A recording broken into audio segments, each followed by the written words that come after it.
Hey folks, it's August 1st. It's a beautiful day out here today.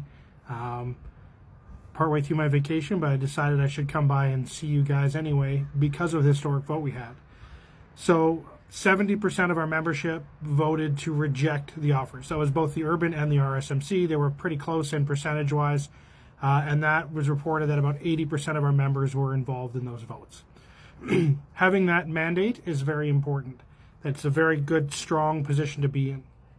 There's really only two paths forward from here, and that's either the government legislates us back to work and they force arbitration, or we have a negotiated agreement. Ultimately, we've always wanted negotiation. That's the best path forward for everybody. If the government does choose to legislate us back to work, they're going to have to use arbitration. And the company doesn't want arbitration because they can't prove what they're asking for. The Kaplan report is worth as much as the paper it's printed on, and that's about it. Which is why it didn't have this big dramatic effect that they were hoping it would. Keeping that in mind, they do have a position that they've offered up to do a postal review coming this fall.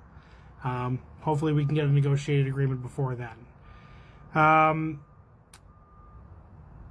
So the options are arbitration or negotiation. This doesn't mean that the corporation isn't going to continue to act like bullies. They've been bullies for decades, and they won't like it when you stand up to them or when they don't get their way. So there is the possibility of retaliation on their part, and we need to be cognizant of that. You need to stand with your brothers and sisters on the work floor. You need to come over when the supervisor is harassing one of your coworkers and just stand there and take notes. You'd be surprised at how fast that cleans things up.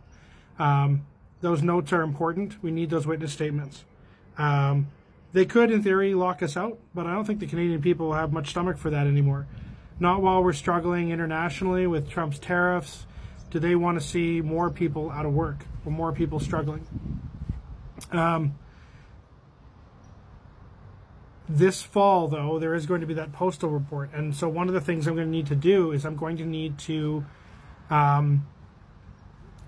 organize you guys to help me participate in that. The last postal review we had, which didn't get them what they wanted for the result in 2016, when they came to Edmonton, they didn't even come to Edmonton, they came to Nisku. They basically flew in, drove across the highway to a hotel, had their meeting, and then drove back across the highway and flew out.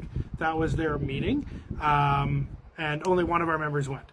So we need to prepare ourselves to flood this meeting with people, to flood them with letters, to do all that stuff. So I guess that's going to be my job over the next couple of months, is organizing you around that possibility, regardless of it. Speaking of which, tomorrow at Gazebo Park, down near White Ave, beside the farmers market, is going to be the people who are collecting signatures to force the vote on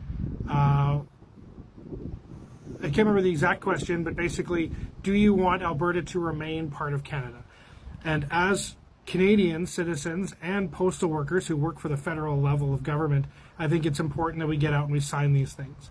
They need something like 250,000 signatures in order to get that put on the next vote. And it's important because if that fails, then the next vote that will be up as an option will be to vote to have Alberta be removed as a Canadian province. And I don't think we want that.